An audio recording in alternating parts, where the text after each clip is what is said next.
La musique est très importante dans toutes les cultures, dans le passé comme au présent. Elle peut jouer un rôle dans le développement de ton cerveau, ton apprentissage, ton humeur et même ta santé. Une croyance populaire dit que la musique stimule le côté droit du cerveau, tout comme les arts en général et les activités créatives.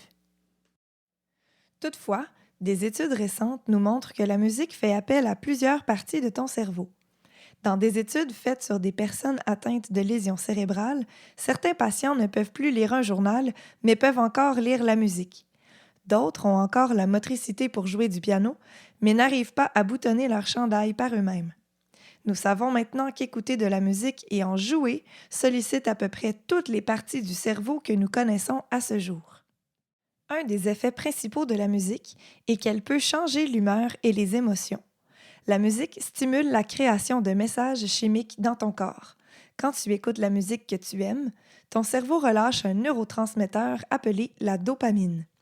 Un neurotransmetteur, c'est comme un courant électrique qui part de ton cerveau et envoie des messages et des sensations dans ton corps. C'est ce qui nous permet entre autres de bouger, de réagir et de vivre des émotions. C'est ce qui te fait te sentir bien après une activité physique ou te sentir mal quand tu es dans une situation dangereuse, par exemple. Les directeurs de films utilisent des musiques pour nous indiquer quelle émotion ressentir quand ce n'est pas clair ou intensifier l'émotion dans un moment dramatique. Pense à une scène de combat dans un film d'action. C'est la musique qui rend cette scène encore plus épique.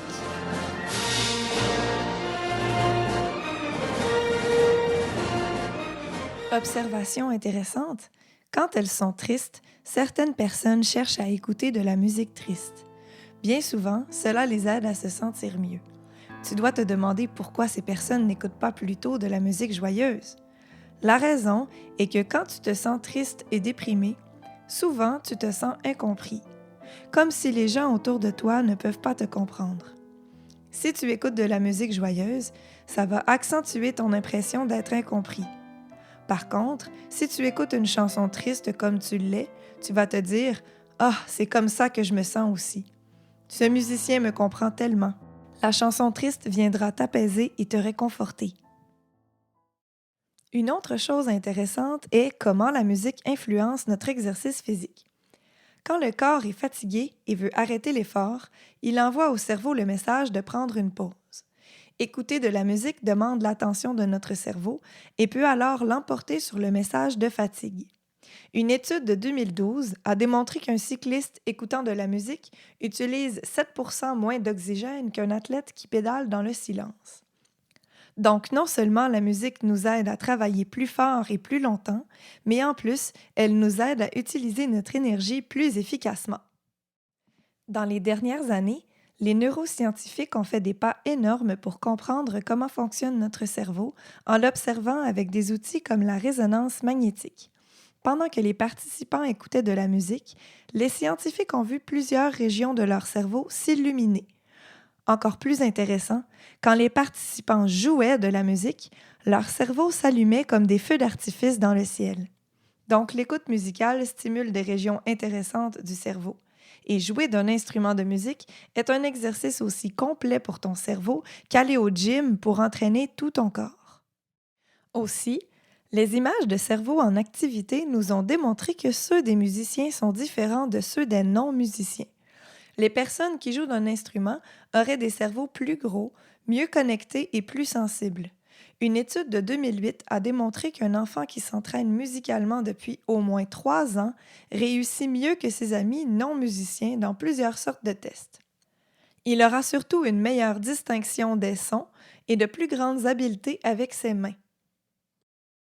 Ces enfants musiciens seraient plus compétents en vocabulaire et en raisonnement.